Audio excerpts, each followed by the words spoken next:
నా దీర్ఘకాల మిత్రులు ఈ ఆర్గనైజేషన్ ఇంతటి ఉన్నత ప్రమాణాలకు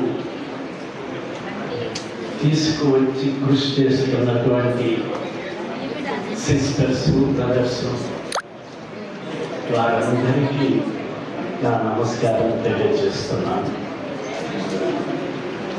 మంచి సబ్జెక్ట్ మీద పెట్టారు.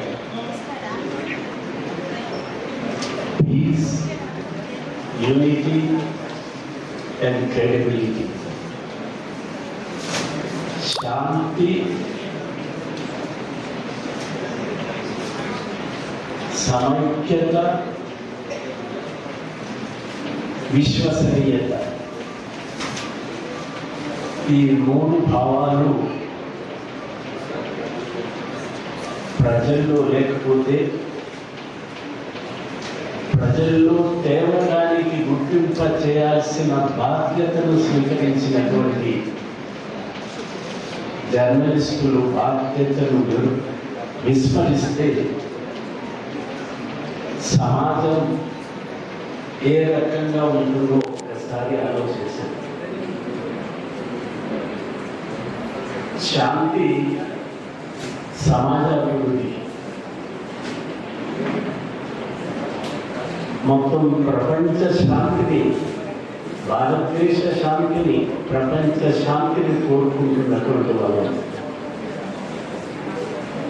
నేను కాక మొన్న పహల్గాంలో జరిగిన సంఘటన ఎంతటి విచారవర్ధనాన్ని కలిగించిందో, ఆ తర్వాత జరిగిన సైనిక చర్యలు ప్రజలంతా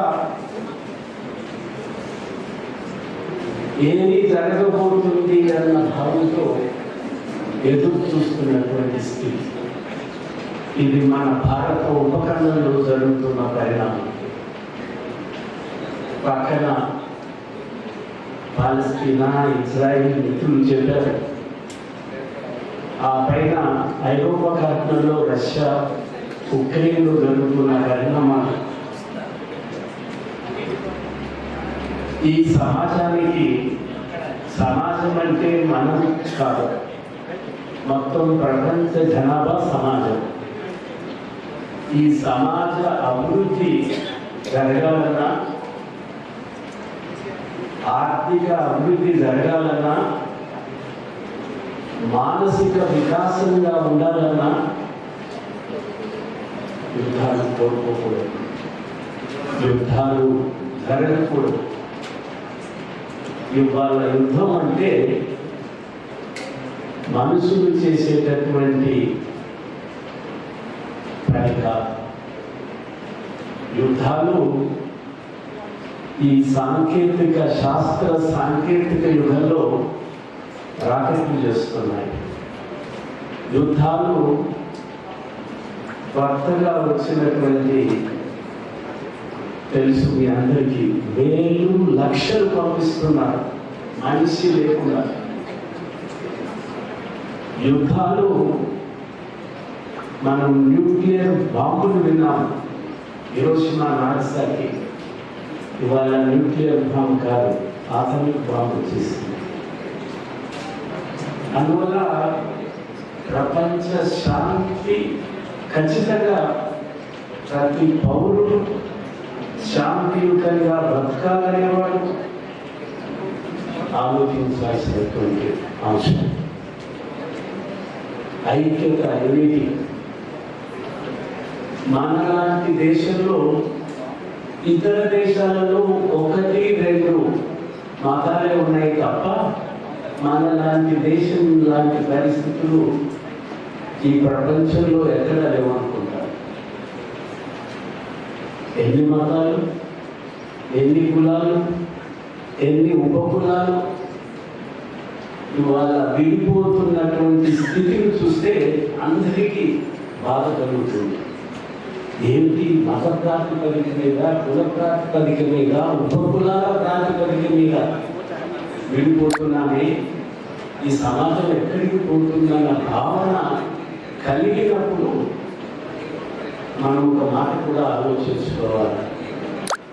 ఈ భావన లోతైన భావనగా వెళ్ళడానికి ఆర్థిక సంబంధాలే కారణమవుతుంది, పేదరికమే కారణమవుతుంది, చదువుకోవడానికి వసతుల లోటే కారణమవుతుంది, వైద్యం ఖరీదుగా మారడమే కారణమవుతుంది. మీరే చదువుకుంటారా, మేమెందుకు చదువుకోకూడదన్న భావన వస్తుంది. అందుకని సమాజం ఐక్యంగా, యూనిటీగా, ఐక్యతతో ముందుకు వెళ్తే తప్ప సమాజం అభివృద్ధి లేదు. పాలకులు ఎవరైనా గతంలో కాంగ్రెస్, ఇప్పుడు ఎన్డీఏ, ఇక రాబోయే ప్రభుత్వాలు ఏవైనా కూడా కొన్ని మార్పులు చేసుకోకపోతే ప్రజలు అశాంతి రాకమానరు. ఒకసారి ఆలోచించండి, భారతదేశ తలసరి ఆదాయం పర్ క్యాపిటల్ ఇన్కమ్ 2.4 lakhs, 2,40,000. అంటే ఈ భారతదేశ 145-140 కోట్ల ప్రజలకి ప్రతి వారికి 2,40,000 రూపాయల ఆదాయం అని చెప్పి లెక్క చెప్తుంది. నిజమే. గ్రాస్ డొమెస్టిక్ ప్రాడక్ట్ను విభజించినప్పుడు ఈ వాస్తవం రాస్తాం.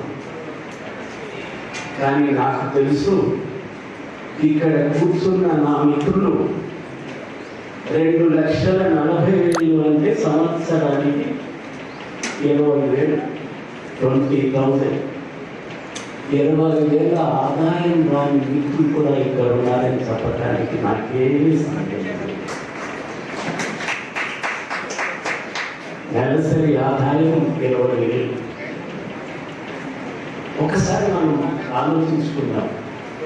నాకు ఒక కాన్స్టిట్యూషనల్ పదవిలో ఉన్న ప్రముఖులు ఈ తెలంగాణ రాష్ట్రం గృహ నిర్మాణానికి పథకం వేసింది, గృహాలు మంజూరు చేస్తారు, గృహాలు లేని వారికి దరఖాస్తులు పెట్టుకోమంటే వారి గ్రామంలో 3,000 జనాభా ఓటర్స్, జనాభా కాదు, జనాభా ఇంకా ఎక్కువ ఉంటుంది, 3,000 ఓటర్స్ ఉన్నారు. 800 అప్లికేషన్స్ వచ్చాయి హౌసింగ్కి, ఇప్పుడు ప్రభుత్వం ప్రకటించిన హౌసింగ్కి. మా ఊళ్ళో కులాల వారీగా చూసినా, ఇతర రకాలు చూసినా, ఎస్సీలలో ఏసీలు ఉన్నాయి, అప్పర్ క్యాస్ట్ ఓకే, వెహికల్స్ ఉన్నాయి, కార్లు ఉన్నాయి. నా దృష్టిలో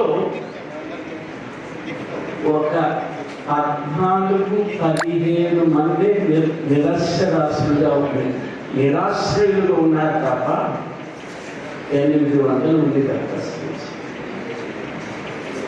800 when this government announced a housing scheme, a constitutional personality getting a constitutional post, he told me that his village is having 3,000 voters. Population might be 4,500. Every majority houses and every caste, the people are having ACs, vehicles, 4-wheelers. But applications came 800 per housing. In his view, eligibility is not more than 10 or 12. ఇది ఒక భాగం. Rations ఇవాళ 3 కోట్ల తెలుగు ప్రజలు, తెలంగాణ ప్రజలు 1,20,00,000 white card holders ఉన్నారు. 1,20,00,000 white card holders ఉన్నారు.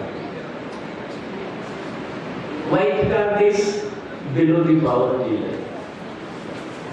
There is a contradiction in the political understanding and academic understanding as populations also.